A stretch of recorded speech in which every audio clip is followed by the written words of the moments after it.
নমস্কার বন্ধুরা, কেমন আছেন সবাই? আশা করি ভালো আছেন। আজ আমি আপনাদের সাথে একটি দারুণ স্বাদের রেসিপি শেয়ার করব। সেই রেসিপিটা হলো এই পটল, টমেটো আর নারকেল দিয়ে, আর সব শেষে আরেকটা জিনিস অ্যাড করব। ভিডিওটা সম্পূর্ণভাবে দেখবেন, না দেখলে বুঝতে পারবেন না। আমি পটলটা রেডি করি। বন্ধুরা, আমি পটলগুলো 2-3 বার ধুয়ে ভালো করে নিয়ে এসেছি। এখন আমি কাটবো। কীভাবে কাটবো আপনারা দেখবেন। পাতলা পাতলা করে এইভাবে খোসাগুলো ছাড়াবো। সব খোসা ছাড়ালে পটলটা নরম হয়ে যাবে, রান্না করতে ভেঙে যাবে। তাই আমি একটু একটু করে ফেলে দিচ্ছি।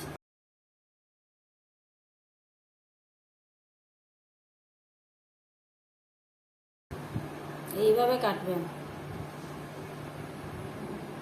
কি সুন্দর হয়েছে, ফুলের মতো। রান্না করলে খুব সুন্দর।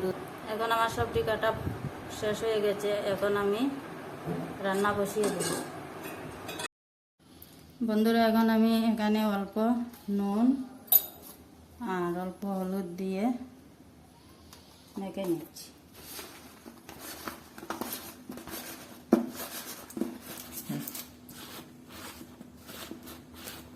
নুন হলুদ দিয়ে মেখেছি। এখন আমি কড়াইটা আগের থেকে বসিয়ে দিয়েছি। কড়াই গরম হয়ে গেছে। এখন আমি তেল দিয়ে দিচ্ছি।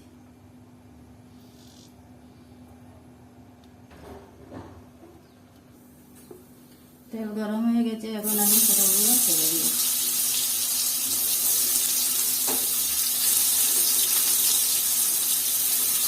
পটলগুলো আমি হালকা হালকা ভাজবো।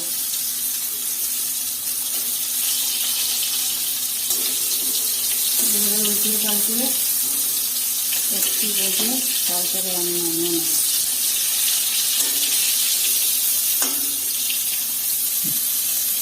আমার পটলগুলো ভাজা হয়ে গেছে। এখন আমি নামিয়ে নিচ্ছি।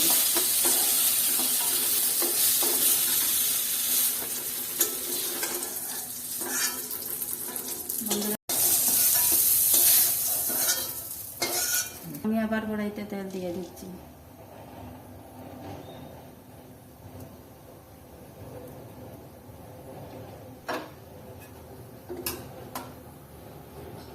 রান্নার জন্য একটি শুকনো লঙ্কা দিয়ে দিচ্ছি।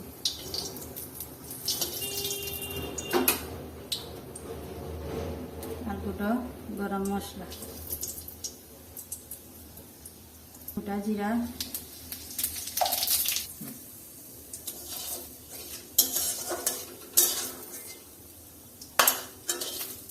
মরিচটা লাল হয়ে গেছে। এখন আমি এখানে টমেটো দিয়ে দিচ্ছি।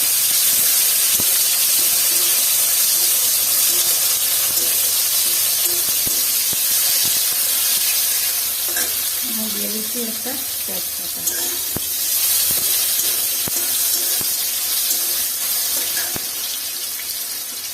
আর দিয়ে দিচ্ছি অল্প কারি পাতা। নিরামিষ তরকারিতে কারি পাতা দিলে খেতে ভালো লাগে।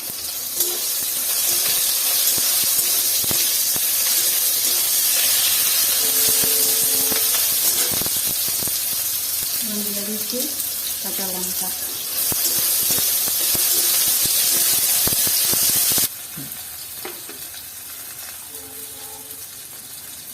এখন দিয়ে দিচ্ছি 1 চামচ হলুদ গুঁড়ো,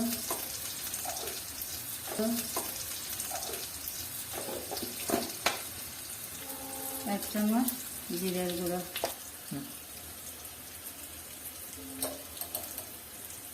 লবণের পরিমাণটা আমি একটু কম দিয়ে দিচ্ছি, কারণ আগে পটল ভাজাতে আমি লবণ দিয়ে দিচ্ছি। আপনারা বুঝে দিয়ে দেবেন সেরকম লাগে। এখন দিয়ে দিচ্ছি আমি 1 চামচ আদা বাটা। দিয়ে ভালো করে কষাবো।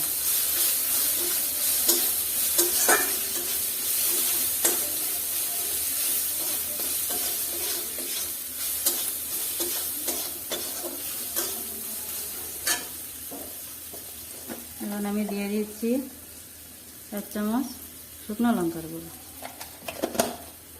দিয়ে আবার ভালো করে কষিয়ে তার মধ্যে দিয়ে দিব বাদাম বাটা।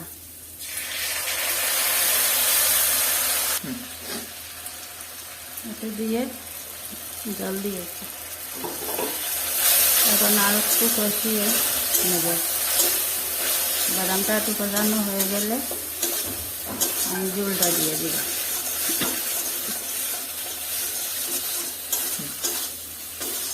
বন্ধুরা, আমার মশলাটা কষানো হয়ে গেছে, এখন আমি ঝোল দিয়ে দেব।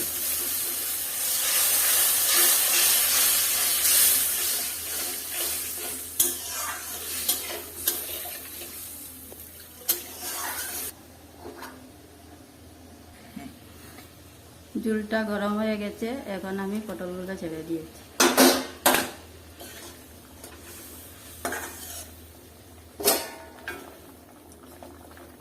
এখন আমি কিছুক্ষণ ঢেকে রাখবো। বন্ধুরা, তার মধ্যে আমি আরেকটা জিনিস অ্যাড করবো। এখন আমার হয়ে গেছে নারকেল গুঁড়ো। নারকেল গুঁড়ো দিয়ে দিচ্ছি। এখন আমি দিয়ে দিচ্ছি 1 চামচ গরম মশলার গুঁড়ো।